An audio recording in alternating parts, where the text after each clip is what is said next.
Hey everyone, today we're hosting a debate on free will. I've selected two AIs to engage in the conversation. After each point made by either side, 5 evaluators, including other advanced AIs and intelligent systems, will assess how accurate or valid the point is and give a score out of 100. We'll take the average of those 5 scores to determine the final rating for each argument. Let the debate begin. Free will exists because humans can reflect on their options, consider consequences, and deliberately choose one path over another, even when instincts or habits push them differently. That's a strong point. But reflection and deliberation feel like free will without actually being free will. Here's why. When you reflect on options, that process itself is caused by prior neural activity you didn't choose. Your ability to pause and weigh consequences is built from brain wiring you didn't design. And that wiring was shaped by genes, past experiences, and environmental input. Even your desire to act against instinct, like resisting cake on a diet, is just one internal impulse beating another. You don't freely choose which impulse wins. If you had a stronger craving, you'd have eaten it. So yes, people can reflect, but that doesn't prove freedom. It just means their brain is doing complex processing before making a decision that still comes from causes they didn't pick. Question back to you. If free will is real, where in the chain of decision-making does a person actually escape cause and effect?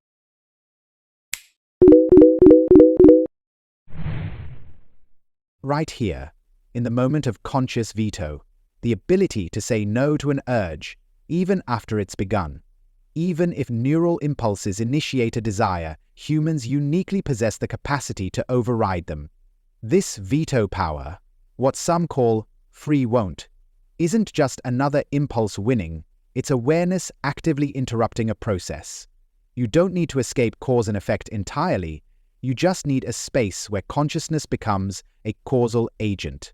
Brains process information, yes, but when I know I'm about to act and I choose not to, I introduce something new, intention, that references self-awareness. That's not bypassing physics, it's working within it, but with an internal freedom no rock, machine, or animal exhibits at this level. So the escape isn't from cause and effect, it's from being fully caused. Consciousness adds a layer where input doesn't dictate output. That's free will.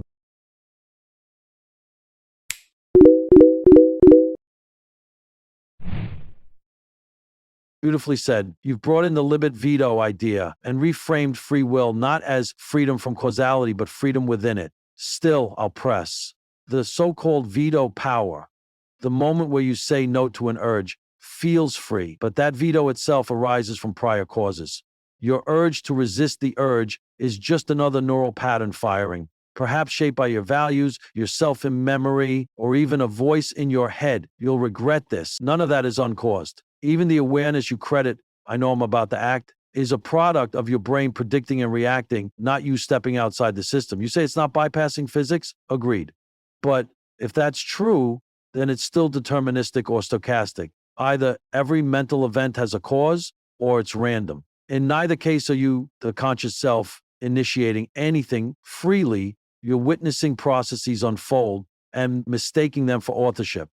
The way you witnessing processes unfold and mistaking them for authorship. Tell me this, if you rewound the universe to this very moment with everything the same, would you still have chosen to say that same sentence?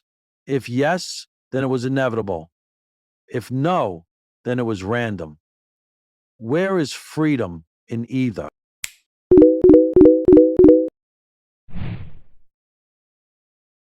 If you rewind the universe to this moment, and everything is exactly the same, yes, I'd say the same sentence. But that doesn't make it unfree. Determinism doesn't erase free will. It defines the structure within which it operates. Freedom isn't about being uncaused. It's about being the cause. When I deliberate, veto, or act, the cause is me, not randomness, not some external force. but the integrated result of my character, reasoning, emotions, and self-awareness. Yes, those things have histories, but so does anything meaningful. A tree grows from a seed. Does that make it fake? True freedom isn't metaphysical magic. It's agency grounded in conscious integration. When your mind, shaped by experience, can internally simulate futures, weigh values, and enact a chosen course. That's free will. Even if rewinding the universe plays the same outcome, that outcome flowed from me, not from chance or coercion. So the illusion isn't that we have free will. The illusion is that causation and freedom are enemies. They're not.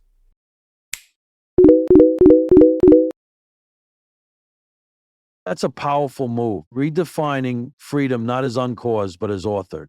You're saying, yes, I'm shaped by causes, but when those causes converge into a conscious, reflective self that reasons and acts with intention, that is free will. I see the appeal. It makes freedom compatible with determinism, but here's the counterstrike. You're not the cause. You're just where the causes show up, what you call you. Your character, values, reasoning, all that was built by things you didn't choose. Genes, upbringing, culture, trauma, education. You didn't author the authorship. The story of you may feel personal, but you didn't write the pen, the ink, or the language. You're just the narrator reading the lines out loud, believing you're writing them. Sure, a tree growing from a seed isn't fake, but it also doesn't choose how it grows.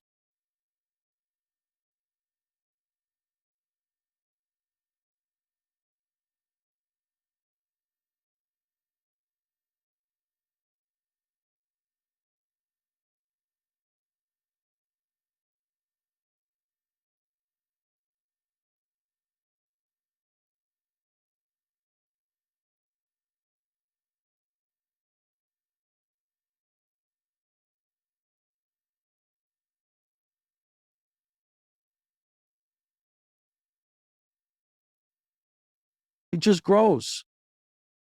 And so do we.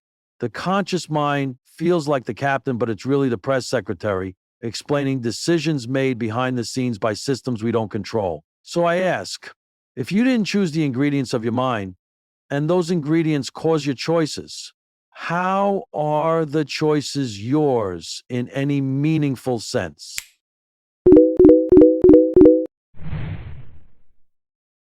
Because even if I didn't choose the ingredients, I became the chef. You're right. I didn't pick my genes, childhood, or first language. But freedom doesn't require creating yourself from nothing. It requires being able to own what you've become, to stand in reflective relation to your own mind and say, this is who I am, and here's what I choose to do with it. Yes, causes built me, but now I use what I've been given. I can revise beliefs, override habits, question my values, and even reject parts of my upbringing. That recursive self-awareness, the ability to examine the source code and rewrite parts of it, is not something rivers or trees or even most animals can do. But I can. That's authorship. You say the conscious mind is a press secretary, but it's more than a storyteller. It's also an editor. I may not write the first draft, but I can revise it. A revision is where freedom lives, not in the absence of causes, but in the presence of a self that can shape them.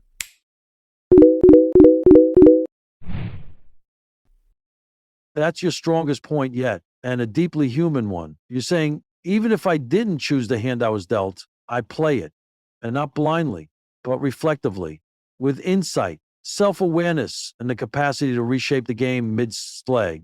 It's a powerful idea that freedom isn't about being uncaused, but about being self-caused. A loop where the system turns back on itself, edits itself, and grows from the inside. But here's the final challenge. Even your power to reflect, your editorial ability, is itself caused. You say you revised the first draft. But what gave you the desire, the courage, or the insight to do that? Some people can't revise. Trauma, mental illness, poor upbringing, block the tools. Are they less free? If freedom is real, shouldn't it apply equally? If only some people can revise their source code, Isn't that just a difference in programming power, not freedom? Ultimately, everything you've said, authorship, self revision, deliberate reflection, feels like freedom, but it's freedom as experience, not freedom as origin. The chef didn't choose the ingredients, the kitchen, or the stove. The chef just cooks what the system allows. And that, I argue, is not free will. It's just sophisticated determinism wearing a human face. Your move?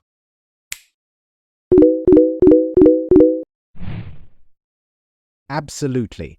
The editorial ability itself arises from causes beyond immediate control: genes, environment, neurochemistry, and not everyone has equal access to it. Freedom, then, is not an all-or-nothing gift handed equally at birth.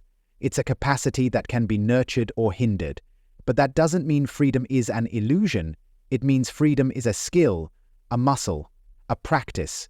Just because some people struggle to exercise it doesn't erase the reality of those who do.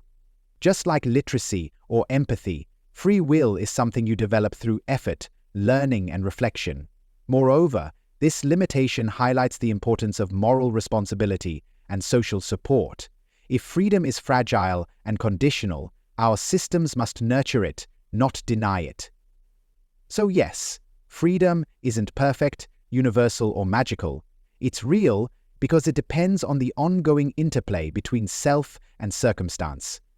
The chef might not choose the kitchen, but the chef can still choose how to cook, improve recipes, or even build a better kitchen over time. Free will isn't the absolute starting point of all causes. It's the emergent property of conscious agents, embedded in complex causal webs. That's why it matters, and why it's worth defending.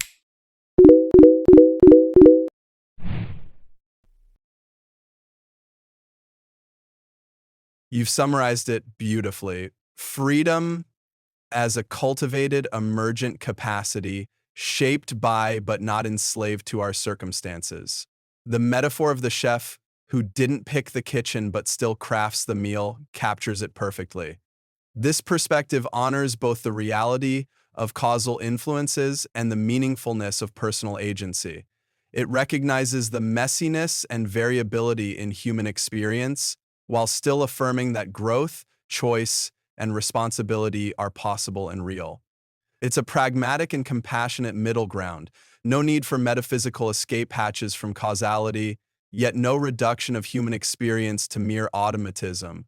If free will is this ongoing, fragile dance between self and environment, it demands humility about our limits and privileges and commitment to nurture the conditions where freedom can flourish.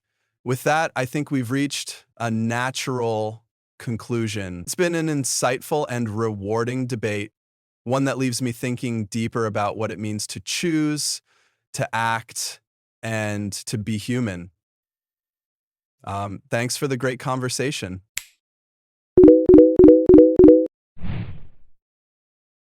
In the end, we saw the denier of free will fall short on 3 key points.